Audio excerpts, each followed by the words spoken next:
அவர் தம்முடைய பரிசுத்த வாக்கு தத்துவத்தையும் தம்முடைய தாசனாகிய ஆபிரகாமையும் நினைத்து, ஆபிரகாம் நம்முடைய சந்ததியை குறித்து வாக்குத்தத்தம் பண்ணினார். அதை கர்த்தர் மறக்கவில்லை. அதை நினைத்து தம்முடைய ஜனத்தை கழிப்போடும் தாம் தெரிந்து கொண்டவர்களை கம்பீர சத்தத்தோடு புறப்பட பண்ணி தமது கட்டளைகளை காத்து நடக்கும்படிக்கும் தமது நியாய பிரமாணங்களை கை கொள்ளும்படிக்கும் அவர்களுக்கு புறஜாதிகளுடைய தேசத்தை கொடுத்தார். அந்நிய ஜனங்களுடைய பிரயாசத்தின் பலனை சோதரித்துக் கொண்டார்கள். அல்லேலூயா. இங்கு தாவீது பாடுங்க. கர்த்தர் வாக்குத்தத்தம் பண்ணாரு. தம்முடைய தாசனை நினைக்கிறாரு. தம்முடைய ஜனங்களை கழிப்போடும் தாம் தெரிந்து கொண்ட ஜனங்களை கம்பீர சத்தத்தோடு புறப்பட பண்ணி புறஜாதிகளுடைய தேசத்தை கொடுத்தார். அந்நிய ஜனங்களுடைய பிரயாசத்தின் பலனை சோதரித்துக் கொண்டார்கள். இந்த இஸ்ரவேல் மக்கள் என்னைக்கு வருவாங்க? அப்பொழுது இந்த திராட்சை தோட்டத்தையும் மாதுளை பழம் உள்ள தோட்டத்தையும் இந்த பட்டணத்தையும் இந்த மதில் சூழ்ந்த பட்டணத்தையும் என்னைக்கு நாங்க கொடுத்துட்டு நாங்க போகணும் என்று சொல்லி அங்கே ஒரு கூட்டத்தை ஆயத்தப்படுத்தி இவர்களுக்காக எல்லாவற்றையும் ஆயத்தப்படுத்தி வைத்திருக்கிறார்.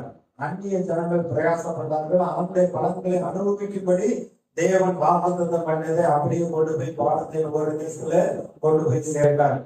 2:10 சொல்லப்பட்டிருக்கிறது, நாம் கிறிஸ்துவுக்குள் சிருஷ்டிக்கப்பட்டு தேவனுடைய செய்கையா இருக்கிற அவைகள் நடக்கும்படி அவர் முன்னதாக அவைகளை ஆயுதம் பண்ணி இருக்கிறார்.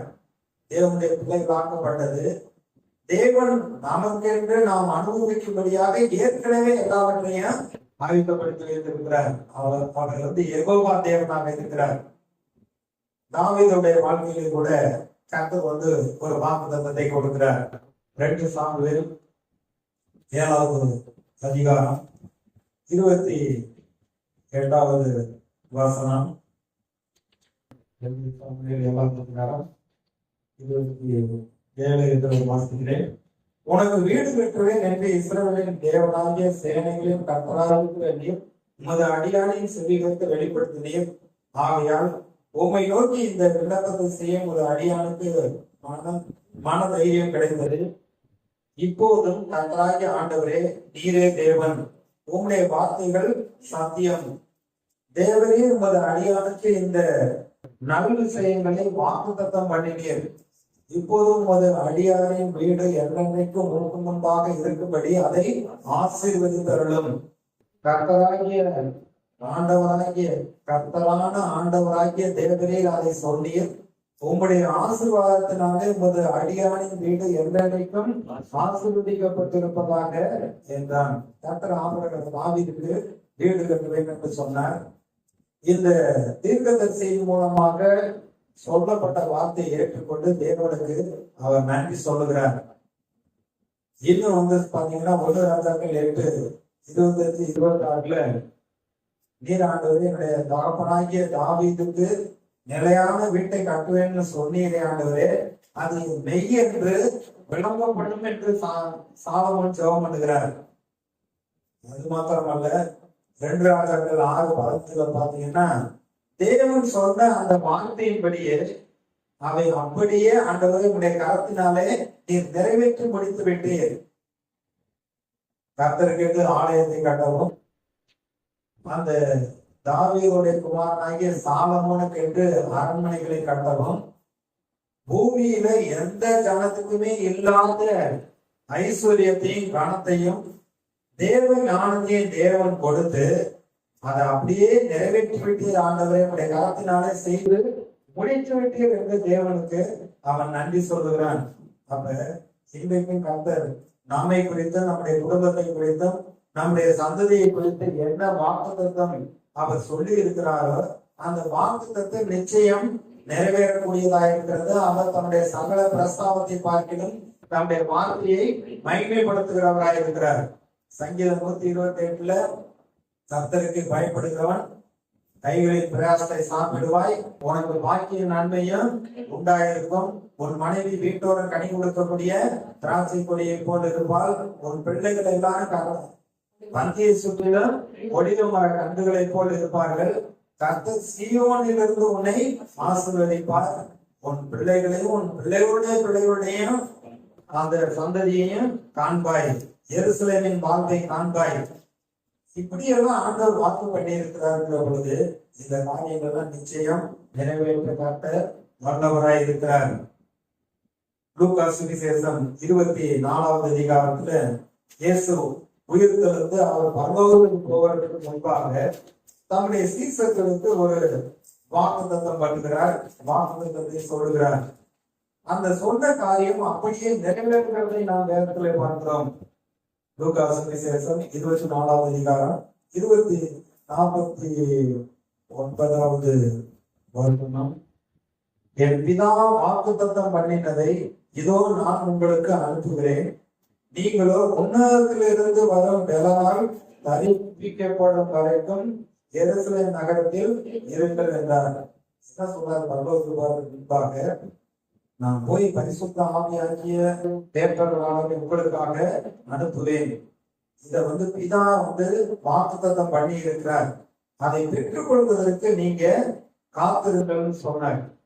அப்போஸ்தலர் முதல் அதிகாரத்துல அவர்கள் அங்கே இயேசு பரலோகத்துக்கு எடுத்துக்கொண்டப்பட்ட பொழுது அங்கேயும் கர்த்தருடைய வார்த்தை சொல்லப்படுகிற தேவதூதன் கலிலேய மனுஷனே, நீங்க ஏன் வானத்தை அண்ணாந்து பார்த்து கொண்டிருக்கிறீர்கள்? உங்கள் கண்களுக்காக எடுத்துக்கொள்ளப்பட்ட இயேசுவானவர் எப்படி போனாங்க அப்படியே மேன்கள் மேல் திரும்ப வருவார்.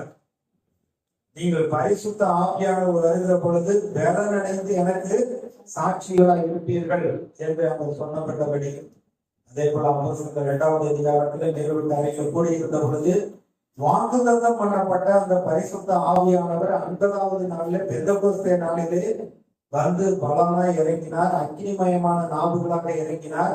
அவர்கள் எல்லாரும் பரிசுத்த ஆவியினால் நிரப்பப்பட்டு தேவனுடைய வசனத்தை தைரியமாய் பிரசங்கித்தார்கள். இன்றைக்கு பரிசுத்த ஆவியானவரை நமக்கு உதவி செய்யும்படியாக, பலப்படுத்தும்படியாக, ஆலோசனை கொடுக்கும்படியாக அனுப்பி இருக்கிறார். பரிசுத்த ஆவியினால் நம்மை முத்திரையிட்டு இருக்கிறார். அந்த முத்திரையிடப்பட்ட அந்த பரிசுத்த ஆவியான நமக்குள்ள இருந்து நம்மை ஜெயமாக இன்றைக்கும் அவர் நடத்தி கொண்டிருக்கிறார். வெள்ள போல சத்துரு வந்தாலும் ஆவியானவர் நமக்காக ஜெயக்கொடி ஏற்றுகிறவராய் இருக்கிறார். இன்றைக்கும் கர்த்தருடைய ஆவியானவர் நம்மை பலப்படுத்தி நம்மை நடத்தி கொண்டிருக்கிறார். மூன்றாவது நாம் சொன்னோம், இயேசுவின் நாமத்துல நம்ம ஜெபிக்கிற பொழுது, இயேசுவின் நாமத்துல நாம் பிசாசை துரத்துகிற பொழுது பிசாசு ஓடும், ஜெபத்திற்கு பதில் உண்டு. இயேசுவின் நாமத்தில் அற்புதம் நடக்கக்கூடியதா இருக்கிறது. பேதுரு ஜெபாலயத்துக்கு போகிறார், பிறவி சப்பானி இருக்கிறான், ஏதாயிலும் கிடைக்கும் என்று எதிர்பார்க்கிறான். வெளியே போக இடத்தில் இல்லை. நசரேயனாகி இயேசுவின் நாமத்தினால எழுந்து நட என்று சொன்ன பொழுது அவன் நடந்து விட்டான். பிறவி சப்பானி சுகமானான். அப்போஸ்தலனாகிய பவுல் வழக்கம் போல ஜெபிக்கிற இடத்துக்கு போகிற பொழுது குறி சொல்லுகிற ஆவியுடைய பெண், இவர் உன்னதமான தேவனுடைய தாசர்கள் ரட்சிக்கிறவர்கள் நமக்கு அறிவிக்கிறவர்கள் என்று சத்தம் போட்டு கொண்டே வந்தால், பவுல் திரும்பி பார்த்து இயேசுவின் நாமத்தினால சொல்லுகிறேன், இந்த ஆவியை விட்டு போய் என்று சொன்ன பொழுது உடனே அந்த அசுத்த ஆவி அவளை விட்டு போய்விட்டது. என் நாமத்தினால பிசாசுகளை துரத்தினீர்கள் என்று சொல்லுகிறார். மார்க் 16 சொல்லப்பட்டிருக்கிற காரியம் பவுலுடைய வாழ்க்கையில, அப்போஸ்தலனுடைய வாழ்க்கையில அப்படியே நடக்கிறது. அது மாத்திரமல்ல, உங்களுக்கு விரோதமாக சர்ப்பங்களை எடுப்பீர்கள், சாவுக்கு ஏதுவான யார் ஒன்று குடித்தாலும் அது உங்களை சேரப்பட்டதாது. இப்படி தீமையான காரியங்களை ஏவி விட்டு செய்தாலும் இயேசு நாமத்தினால அந்த வல்லமைகளை குறிக்கும்படி நமக்கு அதிகாரம் கொடுக்கப்பட்டிருக்கிறது. மரணமே நேர்கிறவர்களாக இருந்தாலும் இயேசுவின் ரத்தத்தினாலும் சாட்சியின் வசனத்தினாலும் அவனை ஜெயித்தார்கள் என்று சொல்லப்பட்டிருக்கிறது. அப்ப வியாதியை, பிசாசை, மற்ற தீமையான காரியங்களை நாம் இயேசுவின் நாமத்தினால அதை துரத்தும்படி அதிகாரம் கொடுக்கப்பட்டிருக்கிறது. இயேசுவின் நாமத்தினால ஜெபிக்கிற பொழுது ஆண்டவர் கேட்டு நம்முடைய இருதயத்தின் வேண்டுதல்களை அருள் செய்கிறவர். கேளுங்கள், அப்போது உங்கள் சந்தோஷம் நிறைவாயிருக்கும்படி பெற்றுக் கொள்வீர்கள் என்று சொல்லுகிறார். நீங்கள் புசித்தாலும் குடித்தாலும் எதை செய்தாலும் தேவனுடைய நாம மகிமைக்காக செய்யுங்கள் என்று சொல்லுகிறார். அவருடைய சித்தத்தின்படி கேட்கிற பொழுது தேவன் நமக்கு பதில் கொடுக்கிறவராய் இருக்கிறார். அப்பொழுது ஆண்டவருடைய கிருபை எவ்வளவு பெரிதாக இருக்கிறது. அவருடைய கிருபை நம்மை வழி நடத்துகிறது. அவருடைய கிருபை எந்தெந்த சூழ்நிலையில எப்படியெல்லாம் அவர் நம்மை பலப்படுத்தி நடத்துகிறார் என்று வேதத்தில் சொல்லப்பட்டிருக்கிறதை பார்க்கிறோம். தேவன் பிரமாணத்தின் அடிப்படையிலே செயல்படுகிறார். வாக்குத்தத்தத்தின் அடிப்படையிலே அவர் ஒவ்வொரு நாளும் நம்முடைய வாழ்க்கையில வந்து புதிய கிருபையை கொடுத்து நம்முடைய வாழ்க்கையில அற்புதங்களை செய்கிறவராய் இருக்கிறார். அவருடைய நாமத்துல நாம் ஜெபிக்கிற பொழுது ஆண்டவர் இன்றைக்கு நம்முடைய ஜெபத்தை கேட்க நமக்கு பரிந்து கொடுக்கிறவராய் இருக்கிறார். எங்களை நேசிக்கிற நல்ல தகப்பனே, நாங்கள் ஸ்தோத்திரிக்கிறோம். இந்த ஆராதனைகளுக்காக நன்றி.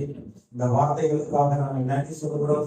எங்கள் ஆவிக்குரிய மனுஷன் உள்ளான மனுஷன் வல்லமையாய் பலப்படுத்தியாக எங்களுடைய பிரமாணங்களையும் கட்டளைகளையும் நாங்கள் அறிந்து கொண்டு புரிந்து கொண்டு உங்களுடைய வாக்குத்தத்த வசனம் எங்களுடைய வாழ்க்கையை நிறைவேறும்படியாக ஆண்டவருடைய நாமத்திலே ஜெபித்து சூழ்நிலைகளை மாற்றும்படியாக எங்களுக்கு நீர் அதிகாரம் கொடுத்திருக்கிறேன். அதற்காக நாங்கள் நன்றி சொல்கிறோம். ஆண்டவரே, தொடர்ந்து உடைய கிருபை எங்களோடு வழிநடத்துவதாக நம்முடைய நாமத்திற்கு மகிமை உண்டாகட்டும். இயேசுவின் நாமத்தில் ஜெபிக்கிறோம் எங்கள் நல்ல பிதாவே.